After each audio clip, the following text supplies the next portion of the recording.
देवियों और सज्जनों, नमस्कार, आदाब, सत श्री अकाल। कल्पना कीजिए एक ऐसे समय की, एक ऐसे स्थान की जहां ज्ञान की गंगा बह रही थी। यह पवित्र भूमि थी प्रयाग की, जिसे तीर्थों का राजा कहा जाता है। यहीं पर शौनक आदि 88,000 मुनि एकत्रित हुए थे। उनका उद्देश्य महान था। वे एक विशाल ज्ञान यज्ञ का आयोजन कर रहे थे। यह यज्ञ कोई साधारण यज्ञ नहीं था। इसमें अग्नि में आहुति नहीं, बल्कि ज्ञान और विवेक की चर्चा हो रही थी। उनका लक्ष्य था कि कैसे आने वाले युग में, यानी कलयुग में, मानवता का कल्याण हो सके।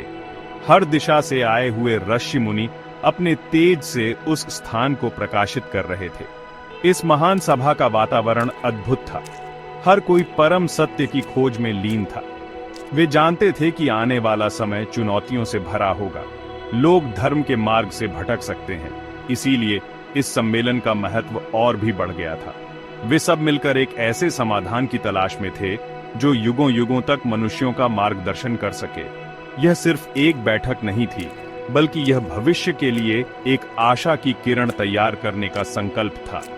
सभी मुनि एक दूसरे के साथ वेदों और शास्त्रों पर विचार विमर्श कर रहे थे, ताकि उस परम ज्ञान को पाया जा सके जो हर समस्या का हल कर सकता है। उसी समय उस सभा में महर्षि वेदव्यास के प्रिय शिष्य परम ज्ञानी सूत जी का आगमन हुआ।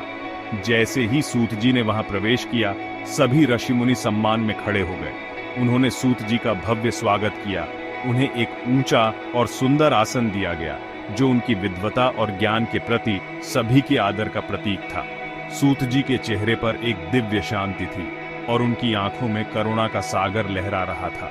उनका आगमन ऐसा था मानो घने बादलों के बीच सूर्य निकल आया हो। सभी को विश्वास था कि सूत जी के पास उनके हर प्रश्न का उत्तर अवश्य होगा, क्योंकि उन्होंने स्वयं महर्षि व्यास से ज्ञान प्राप्त किया था। मुनियों ने हाथ जोड़कर सूत जी की स्तुति की। उन्होंने कहा, हे महाज्ञानी, आप धन्य हैं। आपने सीधे भगवान वेद व्यास से शिक्षा प्राप्त की है। आपके ज्ञान का कोई अंत नहीं है। आप भूत, वर्तमान और भविष्य तीनों कालों के ज्ञाता हैं। आज हम सब आपकी शरण में आए हैं। हमारे मन में कलयुग को लेकर बहुत सी चिंताएं हैं। हम चाहते हैं कि आप अपने ज्ञान के प्रकाश से हमारा मार्गदर्शन करें। यह विनम्रता और ज्ञान की प्यास ही थी जो उस सभा को इतना महान बना रही थी। यहाँ कोई अहंकार नहीं था, केवल सीखने की सच्ची इच्छा थी जो हर किसी को प्रेरित करती है। अब देवियों और सज्जनों, सोचिए कि वे महान ऋषि मुनि किस बात से चिंतित थे। उन्होंने सूत जी के सामने अपनी सबसे बड़ी चिंता रखी। उन्होंने कहा, हे प्रभु, हम देख रहे हैं कि कलयुग का प्रभाव धीरे धीरे बढ़ रहा है। इस युग में मनुष्य की आयु कम हो जाएगी। उनका विवेक कमजोर पड़ जाएगा। लोग धर्म के मार्ग से विमुख हो जाएंगे। वे आलसी और भाग्य के भरोसे जीने वाले बन जाएंगे। माता पिता का सम्मान कम हो जाएगा। समाज में अधर्म और अन्याय का बोलबाला होगा। यह सोचकर हमारा हृदय कांप उठता है। क्या ऐसे समय में मानवता का कोई भविष्य है? उनकी आवाज में गहरी पीड़ा थी। उन्होंने आगे वर्णन किया कि कैसे कलयुग में लोगों का मन हमेशा अशांत रहेगा। वे छोटी छोटी बातों पर क्रोधित हो जाएंगे। उनके अंदर धैर्य की कमी होगी। वे धन के पीछे भागेंगे, लेकिन उन्हें सच्ची शांति कभी नहीं मिलेगी। लोग एक दूसरे से ईर्ष्या करेंगे। भाई भाई का शत्रु बन जाएगा। सत्य का स्थान झूठ ले लेगा। वेदों और शास्त्रों का ज्ञान लुप्त होने लगेगा। लोग पाखंड और दिखावे में विश्वास करने लगेंगे। जो ज्ञानी और धर्मात्मा होंगे उनका अपमान होगा, और जो अधर्मी और दुष्ट होंगे उन्हें सम्मान मिलेगा। ये सामाजिक पतन की एक भयावह तस्वीर थी जो मुनियों को परेशान कर रही थी। शौनक ऋषि ने विशेष रूप से अपनी चिंता व्यक्त की। उन्होंने कहा, हे सूत जी, इस युग में लोग अनेक प्रकार के रोगों से ग्रस्त रहेंगे। उनकी शारीरिक शक्ति भी कम हो जाएगी। वे थोड़े से परिश्रम से ही थक जाएंगे। उनका मन हमेशा चिंताओं से घिरा रहेगा। वे जीवन के सच्चे आनंद को भूलकर क्षणिक सुखों के पीछे दौड़ेंगे। वे यह नहीं समझ पाएंगे कि सच्चा सुख आत्मा की शांति में है, न कि भौतिक वस्तुओं में। ऐसे में वे अपने जीवन का अनमोल समय व्यर्थ ही गंवा देंगे। क्या कोई ऐसा सरल उपाय नहीं है जिससे वे इस भवसागर से पार हो सकें? यह प्रश्न केवल उनका नहीं, बल्कि हर उस व्यक्ति का है जो जीवन में सार्थकता खोज रहा है। मुनियों ने एक स्वर में कहा, इस घोर कलयुग में जहां हर तरफ पाप और अधर्म का अंधकार फैला होगा, वहां साधारण मनुष्य अपनी आत्मा की रक्षा कैसे करेगा? जब पुण्य कर्मों का फल मिलना कठिन हो जाएगा और पाप करना बहुत आसान हो जाएगा, तब लोग सही रास्ते पर कैसे चलेंगे? उनके पास न तो लंबा जीवन होगा, न ही कठिन तपस्या करने की शक्ति। वे वेदों के गूढ़ रहस्यों को भी नहीं समझ पाएंगे। ऐसे कमजोर और असहाय मनुष्यों का उद्धार कैसे होगा? हे सूत जी, कृपा करके हमें कोई ऐसा मार्ग बताएं जो सरल हो और जिसे अपनाकर हर कोई अपना कल्याण कर सके। यह एक ऐसी प्रार्थना थी जिसमें पूरी मानवता का दर्द छिपा था।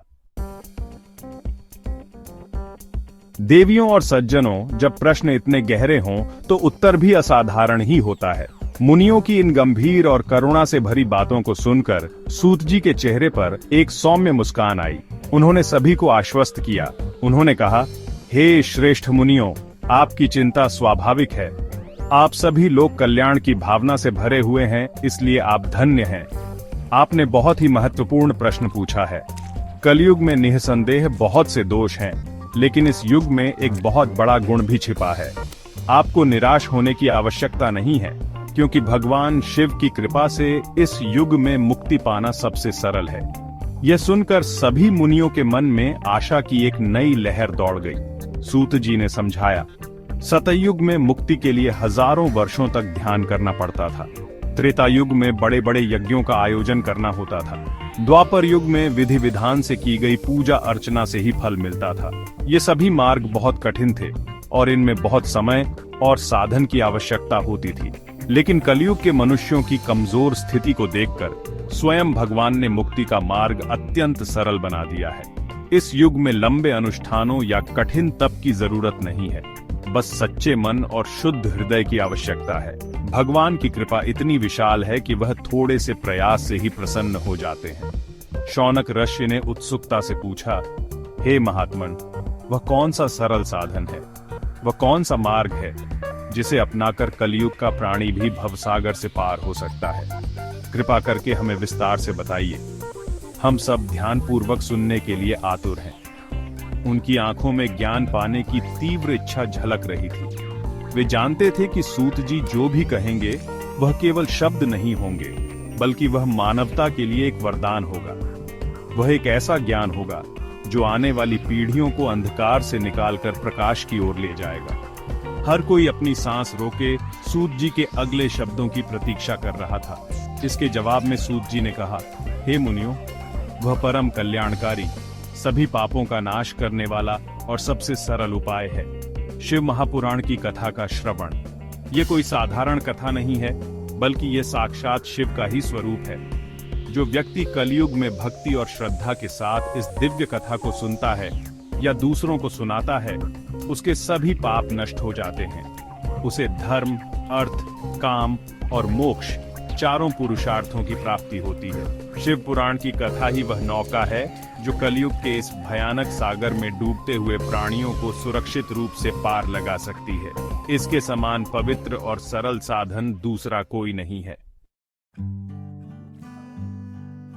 तो देवियों और सज्जनों, यहाँ हमें समाधान मिलता है, एक ऐसा समाधान जो आज भी उतना ही प्रासंगिक है।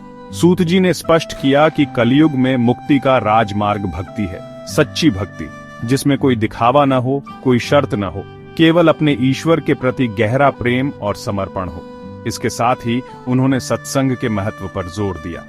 सत्संग का अर्थ है अच्छे और ज्ञानी लोगों की संगति में रहना। जब हम अच्छे लोगों के साथ रहते हैं तो हमारे विचार भी शुद्ध होते हैं, हमें सही और गलत का भेद समझ में आता है। सत्संग एक ऐसा चुंबक है जो हमें नकारात्मकता से दूर खींचकर सकारात्मकता की ओर ले जाता है। इसके अलावा एक और सरल मार्ग है, संकीर्तन। इसका अर्थ है मिलकर भगवान के नाम का गुणगान करना। जब बहुत से लोग एक साथ एक स्वर में प्रेम से भगवान का नाम जपते हैं तो वहां एक अद्भुत ऊर्जा का निर्माण होता है। वह ऊर्जा न केवल वातावरण को पवित्र करती है, बल्कि हमारे मन के अंदर की सारी मैल को भी धो देती है। कलयुग में नाम जप को सबसे बड़ा धर्म माना गया है। इसके लिए किसी विशेष योग्यता की आवश्यकता नहीं है। कोई भी, कहीं भी, किसी भी समय भगवान का नाम लेकर अपने जीवन को सफल बना सकता है।